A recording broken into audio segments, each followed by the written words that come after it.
gmail.com.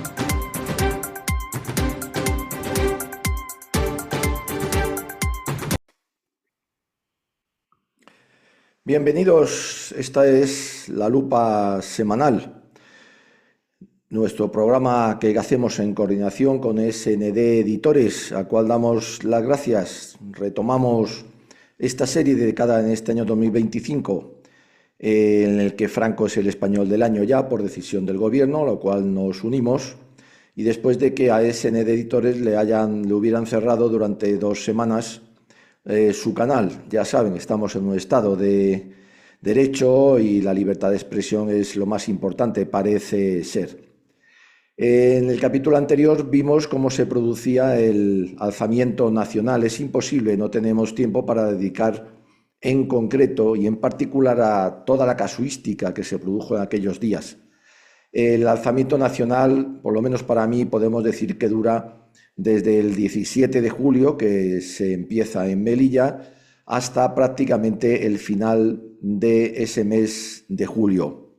Lo que nos interesa ahora es, dentro del mare magnum, del caos que se creó, vamos a intentar hacer un resumen, no muy largo, pero tampoco muy corto, de cómo van a quedar las fuerzas de un lado y de otro, las nacionales y las frente populistas o rojas, a ese final de julio de 1936, porque es el inicio, ya que podemos decir, de la guerra civil, de la cruzada de liberación nacional o de la contienda 1936-39, cada uno según considere que la llame como mejor crea.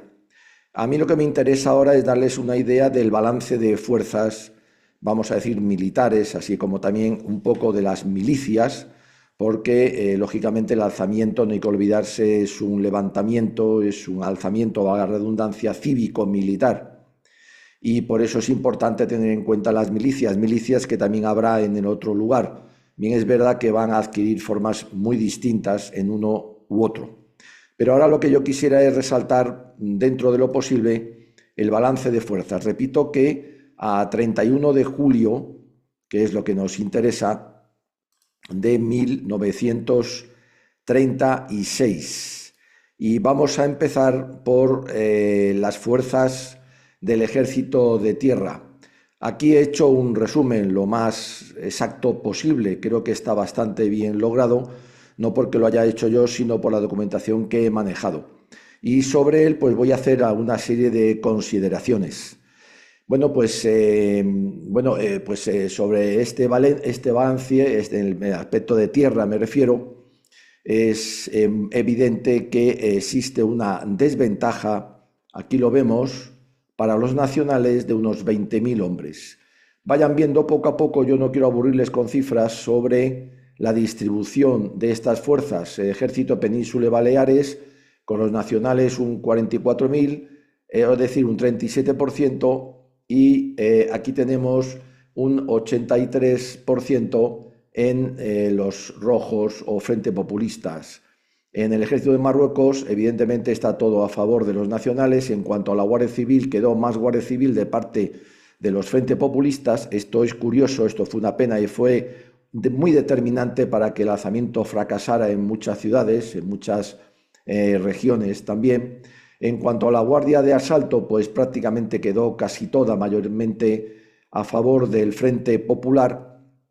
Y luego los carabineros, que era una fuerza no muy grande, pero quedó bastante equilibrada. En total podemos considerar que un 45%, 108.000 hombres quedaron de parte nacional y 128.000, un 54% quedaron de parte de Frente Populista. Pero claro, hay que ver los factores, la distribución de estas fuerzas. En cuanto a tierra nos referimos, del total de fuerzas disponibles, unos 33.000, poquito más, hombres se encontraban bloqueados en el protectorado español de Marruecos, al haber quedado, como veremos después, al ver la flota, las marinas, las armadas de cada uno, al haber quedado la flota de guerra española en su inmensa mayoría en poder de los frente populistas, por lo que de momento no se podía contar con ellos.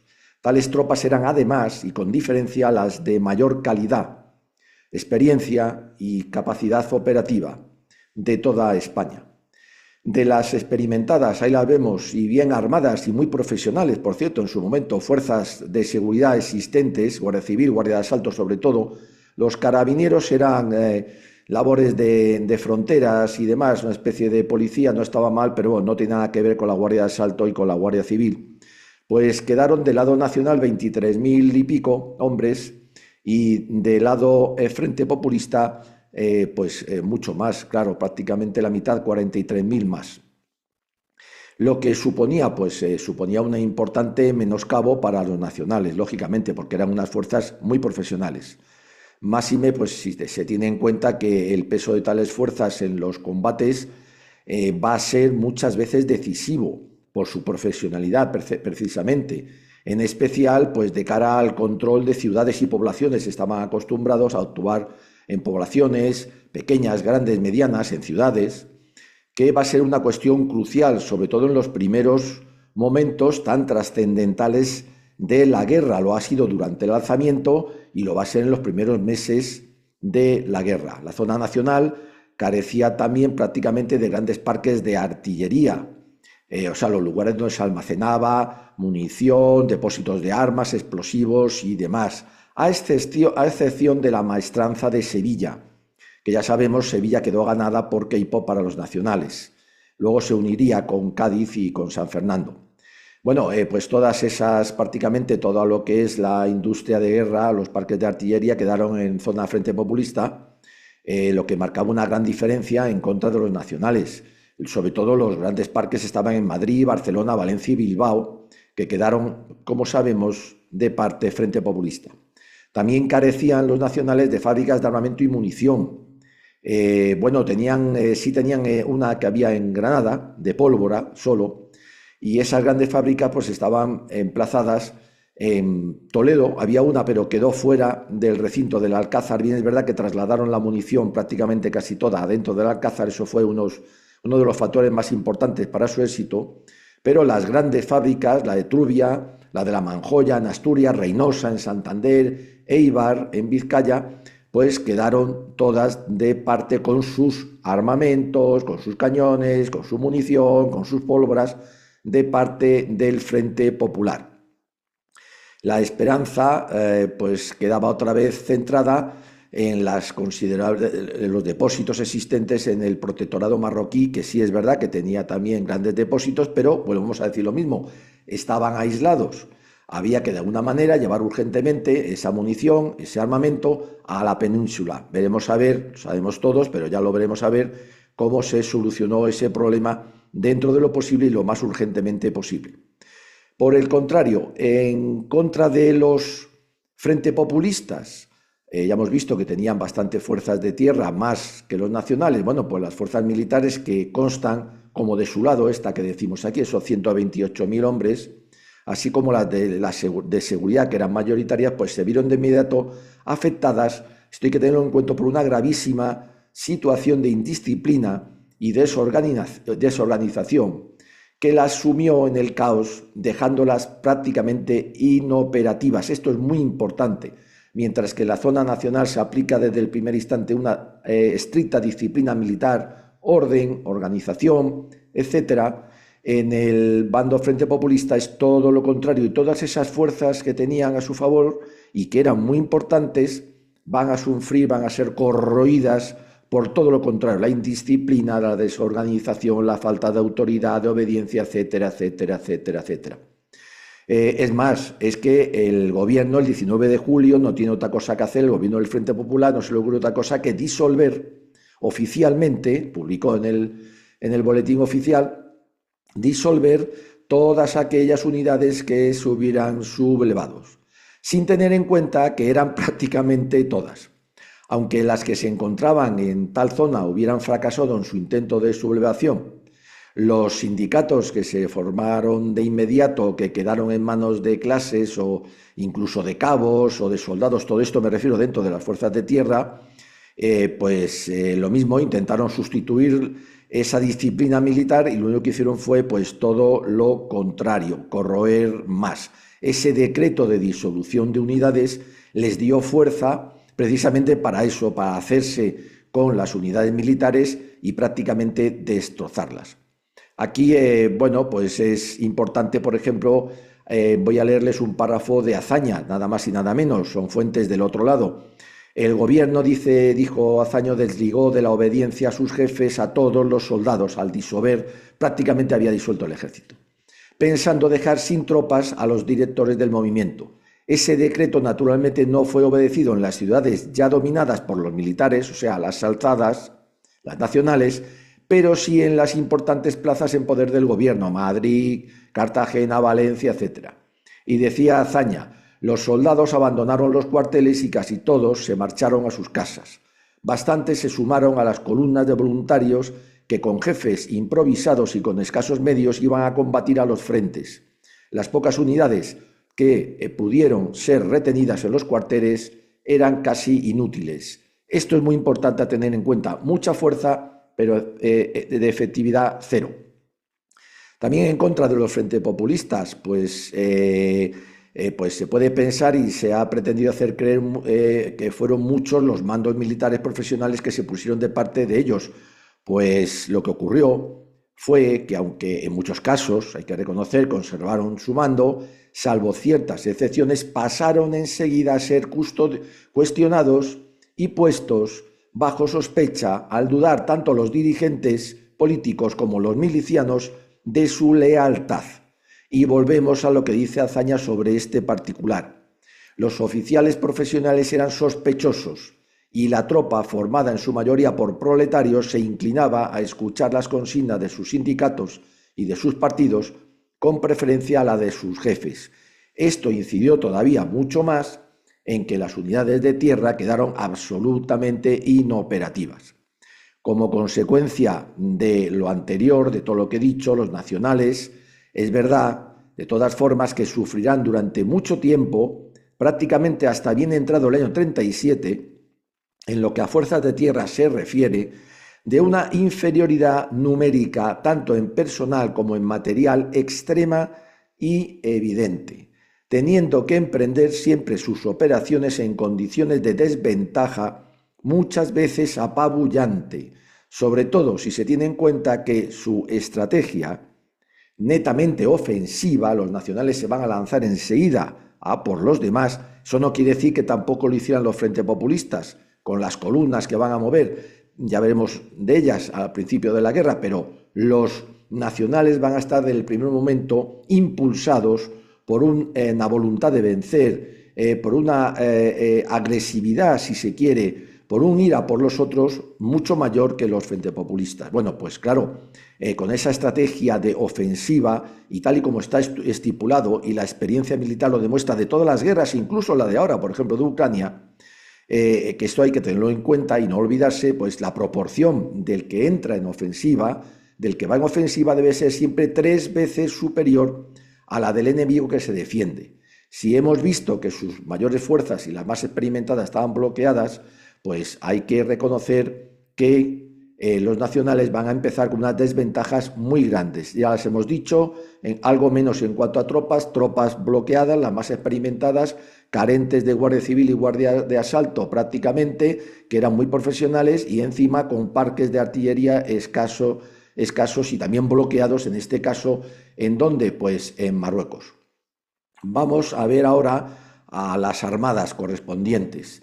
Bueno, aquí he hecho un resumen bastante, digamos, creo que exacto también. Esto en la entrada del Español Digital, correspondiente a esta sesión, pues lo pondré para que se pueda descargar, más que nada por si alguien lo quiere conservar, porque creo que es interesante. Bueno, aquí están los acorazados que se quedaron en uno u otro lado, los cruceros que se quedaron en uno u otro lado, vemos aquí los destructores, prácticamente todos se quedaron en zona frente populista, los torpederos pues prácticamente también todos, los submarinos pues lo mismo también, se quedaron todos de parte del Frente Popular, los cañoneros, bueno, un poquito más de los nacionales, luego los guardacostas, estos ya eran barcos muy pequeños, los cañoneros, guardacostas, guardapescas, bueno, esto eran ya barcos, lanchas cañoneras, la verdad es que no tenían mucha importancia ni mucho peso específico.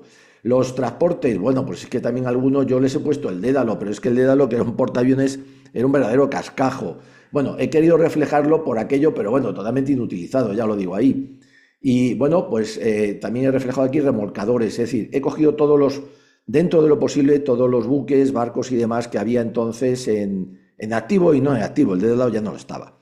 Ahora voy a hacer algún análisis de esto que les estoy diciendo aquí, de las armadas que quedó de un lado y de otro. Estos son los buques más importantes, lógicamente, acorazados, cruceros, destructores y también los torpederos, bueno, tenían su importancia. Bueno, pues muy bien. La evidente superioridad numérica frente populista por número de buques en su poder es tremenda con respecto a los nacionales. La superioridad frente populista en cuanto a calidad y capacidad de sus navíos también. ¿Por qué? Porque aunque los dos acorazados eran antiguallas, precisamente el España, que quedó del lado nacional, era el más antiguo de los dos, llevando ya 5 años en dique seco a la espera de su desguace. O sea, se ha puesto aquí del lado nacional el España, pero el único valedero era el Jaime I, que quedó del lado del Frente Popular. Lo que van a hacer los nacionales es ponerse a trabajar rapidísimamente para sacar el España de dique seco y ponerlo en activo. Fue una labor ímproba, que lograron, por cierto.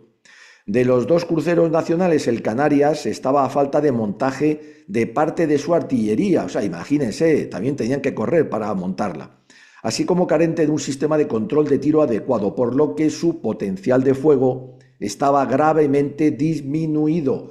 Es decir, que sí, que se pone aquí el Canarias, pero el Canarias tenía grandes deficiencias. En cuanto al Baleares, pues estaba en construcción, por lo que aún tardaría varios meses en ser terminado e incorporarse a la flota nacional. Luego, fíjense la diferencia. Aunque se pone aquí del lado nacional, hay que decir que ambos estaban prácticamente en construcción. En cambio, del lado del Frente Popular, el Libertad, el Miguel de Cervantes, el Méndez Núñez, estaban plenamente operativos. Eran realmente las joyas de entonces de la Armada Española. En cuanto a los destructores, que eran sin duda los buques más ágiles, operativos y modernos de la Armada Española, en aquel momento pues quedaron de parte Frente Populista 15. Ahí están. Y tan solo uno, el Velasco, de parte nacional. Esto yo creo que lo dice todo. Los submarinos, pues quedaron todos del lado Frente Populista.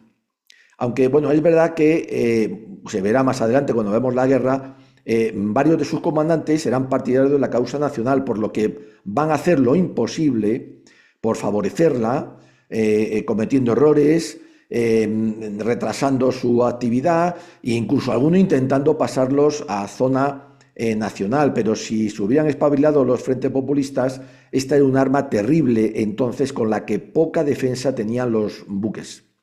Del resto de buques que quedaron en poder de uno y otro contendiente, pues bueno, hay que tener en cuenta que lo eran de muy escasa capacidad bélica, por su antigüedad, por su poca entidad, porque eran escasos, por su débil armamento, porque, bueno, pues excepto en contadas ocasiones, pues la verdad es que de poco servían, eran buques más que nada de apoyo y demás.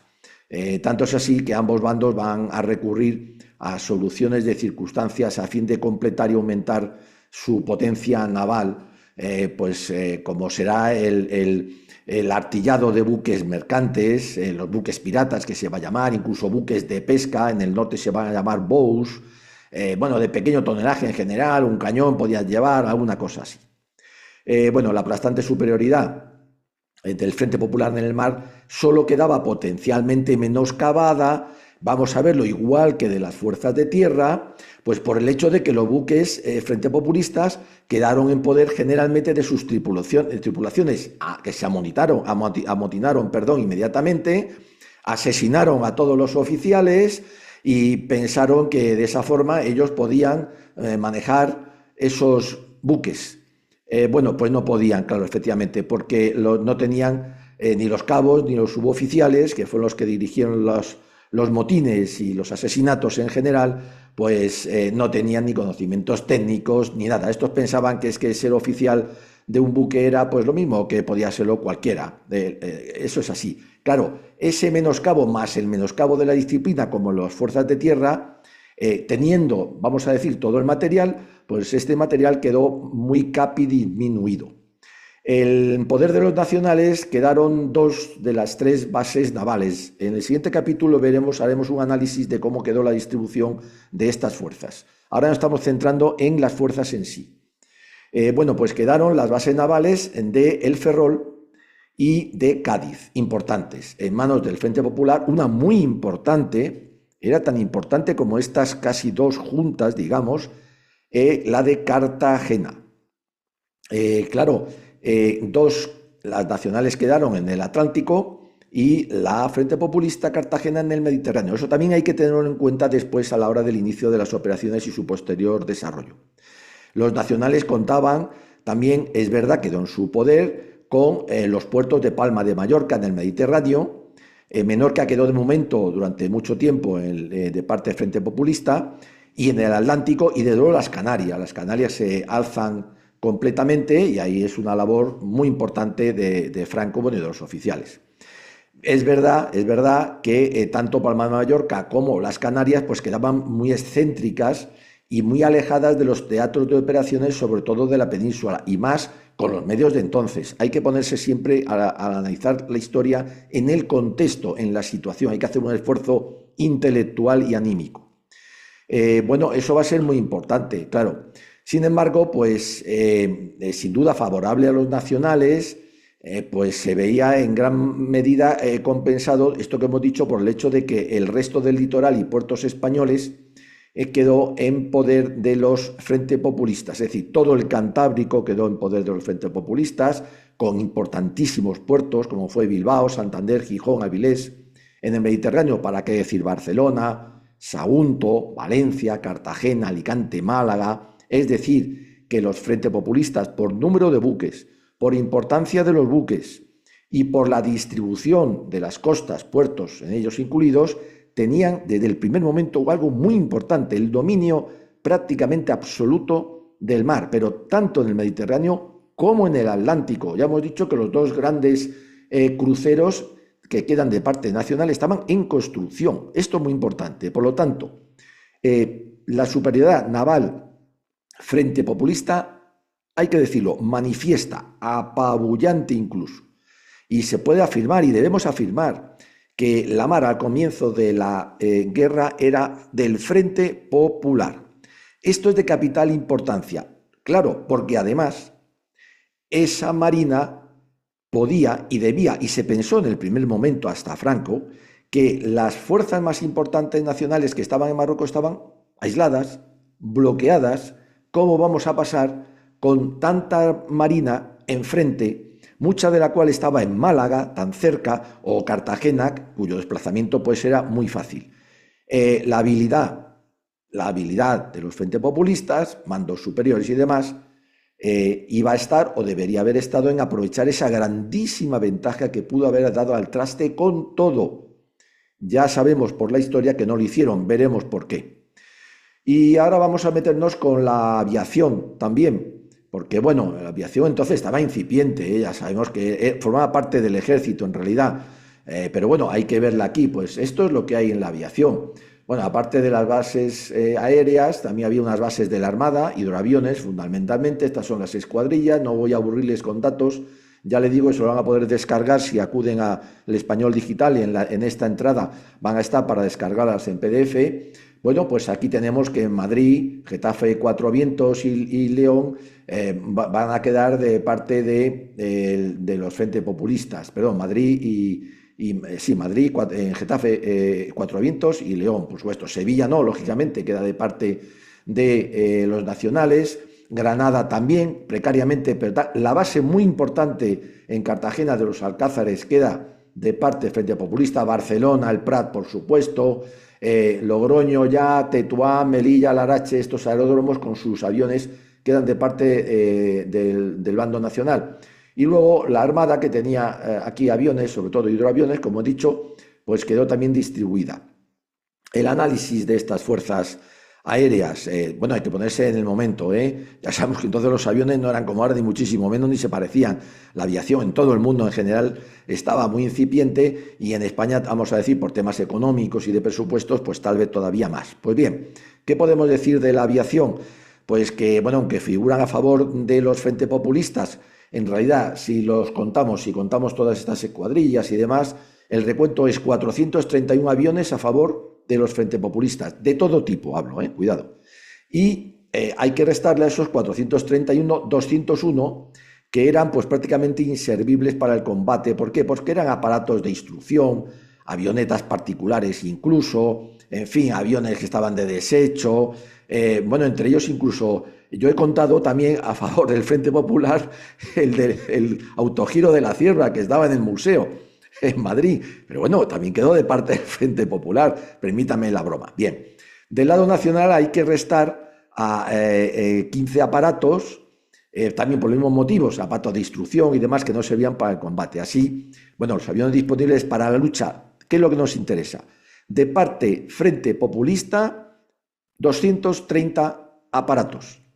De ellos, 211 eran netamente de combate, de diversos tipos, Breguet, bueno, de muchos tipos.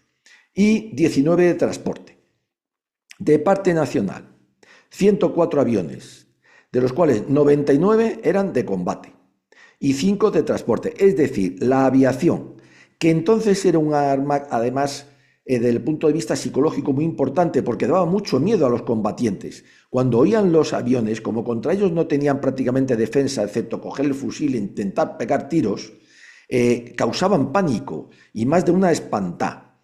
Era un arma psicológica también muy, muy importante, aparte de la posibilidad del bombardeo. Bueno, pues netamente a favor de los Frente Populistas. Repito, 230 aviones quedan de parte del Frente Popular, de ellos 211 de combate y 19 de transporte, y 104 aviones de parte nacional, de ellos 99 de combate y 5 de transporte. Y claro, el dominio del aire es muy importante. Ya entonces empezaba a barruntar que eso iba a definir y a ser determinante en todo tipo de guerras. Bueno, aunque el número de escuadrillas que figura es favorable a los nacionales, en cuanto a escuadrillas, hay que tener en cuenta que, me refiero a escuadrillas aquí, ojo, no al número de aviones, pues hemos visto que el de aviones, en cambio, lo era netamente favorable al del Frente Popular. Es decir, que esos 99, digamos, aviones de combate nacionales tenían más escuadrillas, estaban como más dispersos incluso, lo cual es peor que las escuadrillas y que esos 211 aviones de combate que quedan de parte Frente Populista. De combate, sí, dicho bien, sí. ¿Esto por qué se explica? Esta diferencia entre aviones y escuadrillas, bueno, pues por las bases. Las bases más importantes, pues quedan Barajas, Alcalá de Henares, quedan de parte del Frente Popular, el Prat en Barcelona, los Alcázares que hemos dicho, y las bases menos importantes han quedado de parte nacional. Bueno, pues aquí estamos en lo mismo. Hay que tener en cuenta otra cosa muy importante. Con esas bases importantes, aeródromos me refiero, bases militares, bases de aviación que quedan de parte del Frente Populista, también queda la mayor parte de las armas, municiones y repuestos de aviación. Luego, es importante tener también en cuenta estos factores, sobre todo a la hora de la aviación, que son elementos entonces ya muy técnicos, que necesitaban mucho mantenimiento. La aviación española del julio del 36 en ambos bandos pues estaba dotada en general de aparatos poco capaces, ya lo hemos dicho al principio, escasamente armados, antiguos, además sufrían las consecuencias pues de una excesiva diversidad de modelos, con lo cual, y dentro de los modelos también de versiones distintas, lo cual los hacía en general, es verdad, poco operativos de cara al conflicto bélico que iba a empezar y que iba a dar un vuelco a la aviación en este conflicto bélico. Y además, claro, complicaba el mantenimiento tanto en uno como otro bando. Era muy difícil, había que recurrir muchas veces a la improvisación. Así pues, el principal valor de la aviación radicaba en el hecho, como he dicho antes, de que los soldados en general, sobre todo los milicianos frente populistas en particular, al sentirse impotentes ante los aviones, pues tenían esa tendencia a salir corriendo y quitarse del medio con lo que significaba para mantener o no una posición o para apoyar, por ejemplo, los avances. Esto es importante tenerlo en cuenta. Voy a referirme también, porque hemos hablado de los elementos, pues vamos a ver también un poco la distribución de mandos, porque es interesante. He hecho una pequeña también distribución. El 1 de agosto del 36 o el 31 de julio del 36, en activo en España, en activo con mando de tropas, había 18 generales de división. De ellos, pues 8 mandaban división, 3 eran inspectores generales del ejército, un cargo un tanto burocrático, había un inspector de la Guardia Civil y otro de carabineros, había 2 comandantes generales de los archipiélagos, uno de Canarias y otro de Baleares, había un jefe de las fuerzas en Marruecos, había un jefe de la aviación y había un jefe de Estado Mayor. Esos eran los 18 generales en activo. De ellos, solo 4 se sublevan, solo 4 con mando en tropas. Franco, Canarias; Godet, en Baleares, que va a ir a Barcelona, donde va a fracasar; Queipo, que era inspector de carabineros, no lo olvidemos, una pequeña fuerza, como hemos dicho antes, en Sevilla; y Cabanellas, que ese sí que era el jefe de la Quinta División Orgánica, con sede en Zaragoza. Bueno, en esa misma fecha había 103 generales de brigada en activo, bien es verdad que con mando o sin mando, estuvieran en la reserva o retirados también, de los cuales solo 39 tomaron la iniciativa de sumarse a uno u a otro bando. 17, los otros se quedaron en sus casas. Alguno después fue cogido por las milicias frente populistas y fusilado por el mero hecho de ser militar. Bueno, 17 generales de brigada quedaron del lado nacional y 22 del lado rojo.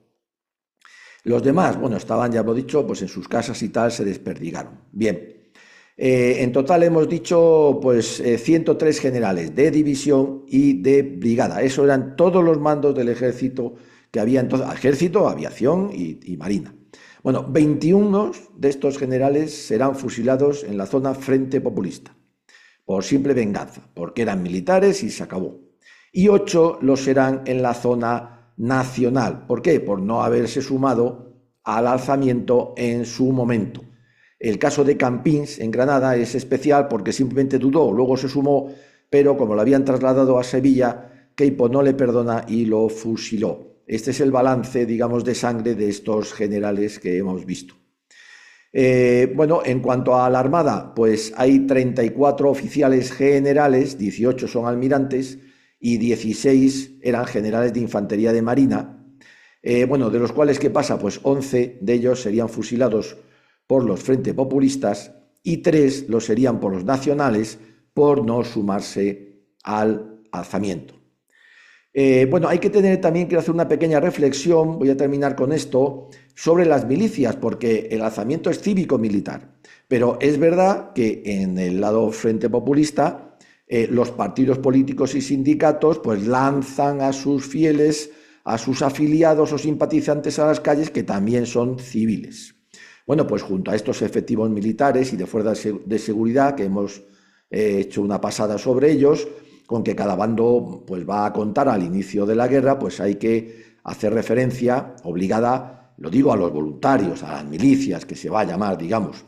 Fuerzas que desde los primeros momentos, quiero resaltar, en ambos bandos se formarán sobre la base de ciudadanos que se presentarán voluntarios para combatir. Estos son los momentos, yo creo, más emocionantes de todo lo que es, no solo el alzamiento, por supuesto, sino de la guerra en sí, porque es donde cada uno da de sí todo lo que tiene, sale de su casa, deja familia, hacienda, no sabe si volverá o posiblemente tiene la suerte de que no, y se lanza simplemente a la calle a meterse en un cuartel o donde sea para sumarse a algo que está lleno de absoluta incógnita e incertidumbre. Para mí ahí está el verdadero heroísmo prácticamente de toda la guerra, sin desmerecer, por supuesto, el que se va a producir luego, que es también impresionante.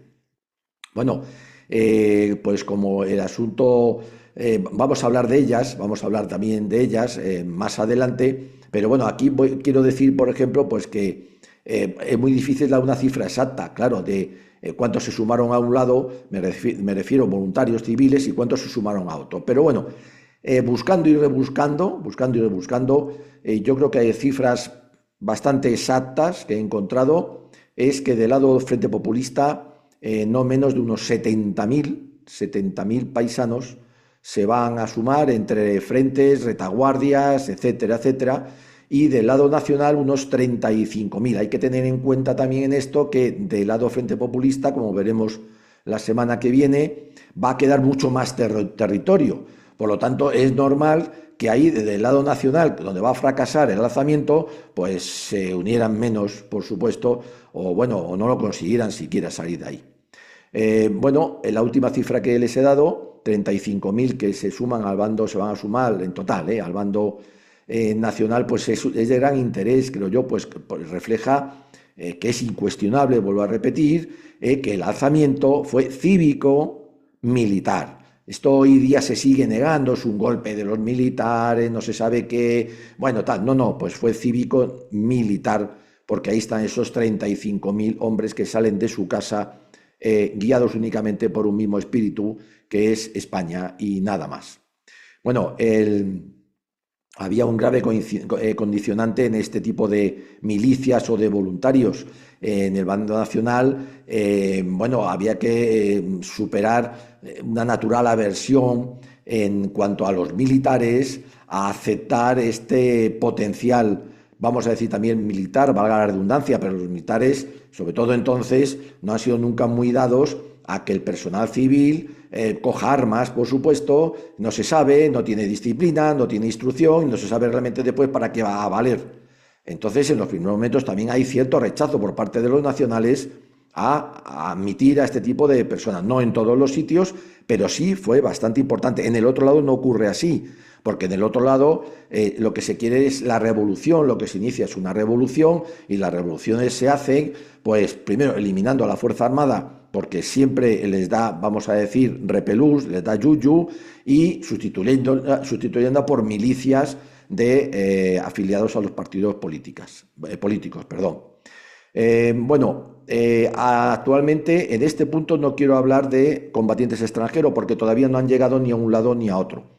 No van a tardar mucho, sobre todo en el lado del Frente Popular, pero ahora, evidentemente, estamos a 31 de julio del 36 y no hay de un lado ni de otro, pues no hay ni alemanes, ni italianos, ni hay brigadas internacionales, ni hay cosas de esas raras. Bueno, yo con esto quiero terminar, no me gusta alargarme mucho en estos espacios, en estas sesiones. En el siguiente sí que quiero ver cómo ha quedado el 18 de julio en distribución geográfica y haré un análisis de un lado y de otro.